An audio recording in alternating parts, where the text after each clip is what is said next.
অর্চনাদর ছেলে রোটনদর প্রান্ত, ওরা দুইজনে আমার বাইরে মেরে ফেলছে।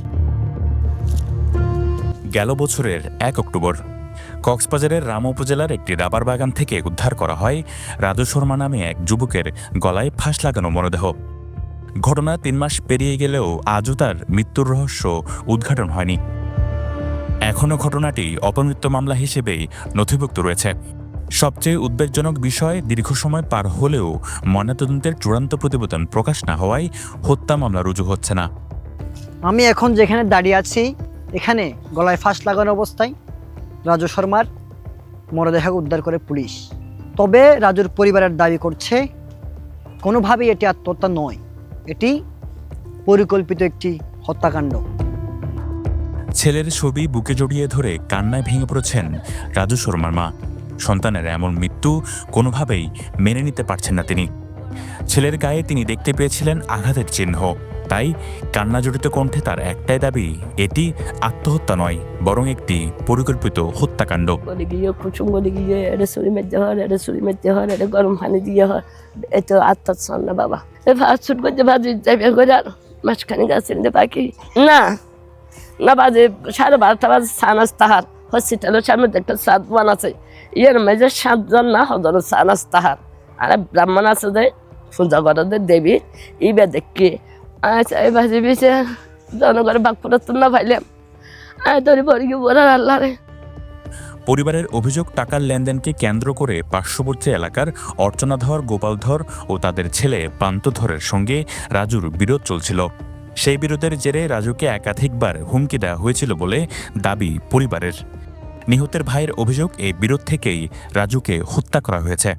সবার সামনে ওরা বলছে যে ভাই আমার ভাই নাকি আপনাকে দেওয়ার জন্য টাকাগুলো নিয়ে গেছে, আপনারা না দিয়ে নাকি ও চলে গেছে, ও যেখানে যাক না কেন এই 52,000 টাকা আমাদের বাড়ি থেকে আপনারা বুঝাইয়ে দেবো, ওইরকম সিদ্ধান্তটা আমরা কারো দিছি। এরপরে ঘন্টা পরে ওরা সবার উস্কানিমূলকভাবে আবার বলছে যে ওদের ফ্যামিলি থেকে ও সন্ত্রাসী করে আমাদের বাড়ি থেকে টাকা নিয়ে গেছে, আমাদের টাকার প্রয়োজন নাই, কিন্তু আমরা 12 লাখ টাকার পরে খরচ করতে আমরা বাধ্য, কিন্তু ও গেছে ভালো, আসবে মরা। এই শুধুমাত্র যে গোপালদরের স্ত্রী অর্চনাদর ছেলে রোটনদর প্রান্ত, ওরা দুইজনে আমার বাইরে মেরে ফেলছে। একই সন্দেহ স্থানীয়দেরও। তাদের ভাষ্য, এটি আত্মহত্যা হতে পারে না। দ্রুত, সুষ্ঠু ও নিরপেক্ষ তদন্তের মাধ্যমে প্রকৃত সত্য উদ্ঘাটনের দাবি জানান তারা। টাকাগুলোর জন্য এটা হুমকি দিয়েছে, হুমকি ওই অর্চনাদর লুটনদর হুমকি দিয়ে ওর পর ফাঁসিতে লাশ। এখনো পর্যন্ত তারা এই আসামিগুলো এখনো ধরা ছোঁয়ার বাহিরে। তাদেরকে অতি শীঘ্রই অ্যারেস্ট করে তাদেরকে আইনের আওতায় এনে তাদেরকে দৃষ্টান্তমূলক শাস্তির ব্যবস্থা করা হোক। মৃত্যুর আগের দিন রাজুকে একটি পূজা মণ্ডপে দেখা যায়। সেখানে থাকা সিসিটিভি ফুটেজ মামলার জন্য অত্যন্ত গুরুত্বপূর্ণ হলেও রহস্যজনকভাবে তার পাওয়া যাচ্ছে না। কিভাবে সেই ফুটেজ উধাও হলো তার কোনো স্পষ্ট ব্যাখ্যাও মিলছে না।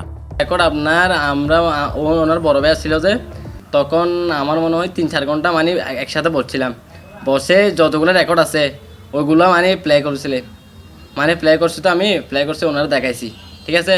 উনি বলছিল এত মানে এমনি 7 দিনের ওইখানে আসে মনে হয় 1 দিনের না 3 দিনের, তো রেকর্ড আমি যতটুকু ছিল ওইখানে অতটুকু রেকর্ড দেখাইছি। ঘটনার পর অভিযুক্তদের বিরুদ্ধে মামলা করতে গেলে পুলিশ তা গ্রহণ করেনি, এমন অভিযোগ করেন নিহতের বড় ভাই ছোটন শর্মা।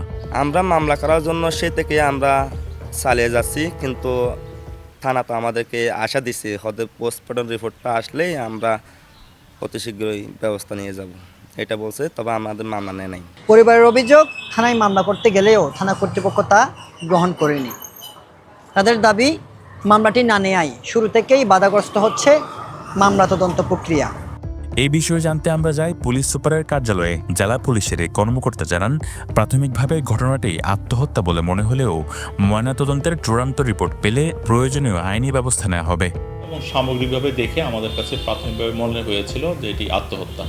তো আত্মহত্যার প্রেক্ষিতে সেই ঘটনা আমাদের প্রাথমিক যে অবজারভেশন, সেটার প্রেক্ষিতে আমরা সুরতহাল করি এবং সুরতহালের পর আমরা একটা অপমৃত্যু মামলা রুজু করা হয়। তো অপমৃত্যু মামলা রুজু করার পর যেহেতু পরিবারের পক্ষ থেকে এটাকে হত্যা মামলা হিসেবে দাবি করা হচ্ছে, এটা আমি জানি, আমরা এই মামলাটা, এই যে লাশটার, এটা আমরা পোস্টমর্টমের জন্য প্রেরণ করি। পোস্টমর্টমে প্রেরণ করার পর এখনও পর্যন্ত আমাদের আসলে পোস্টমর্টম রিপোর্টটা আসেনি। পোস্টমর্টম রিপোর্টটা যখন আসবে সেখানে যদি আমরা এটাকে হোমিসাইডাল পাই, অবশ্যই আমরা এই অপমৃত্যু মামলাটাকে এটাকে হত্যা মামলা হিসেবে আমরা রুজু করব। তবে প্রশ্ন থেকে যায় 3 মাসেও কেন প্রকাশ পায়নি ময়নাতদন্তের প্রতিবেদন। কক্সবাজার সদর হাসপাতালের আরএমও জানান, জনবল সংকট সহ নানা প্রশাসনিক জটিলতার কারণে প্রতিবেদন দিতে বিলম্ব হচ্ছে। আমাদের কিছু কারণ থাকে ডিলে হওয়ার। একটা হচ্ছে আমাদের পোস্টমর্টেম যে করবে সেই অফিসারের সংখ্যা কম। আর মূলত আমাদের এখানে পোস্টমর্টেম আমরা করি সদর হাসপাতাল, কিন্তু অন্যান্য জায়গায় যেখানে মেডিকেল কলেজ আছে এটা করার কথা হচ্ছে ফরেনসিক মেডিসিন বিভাগ।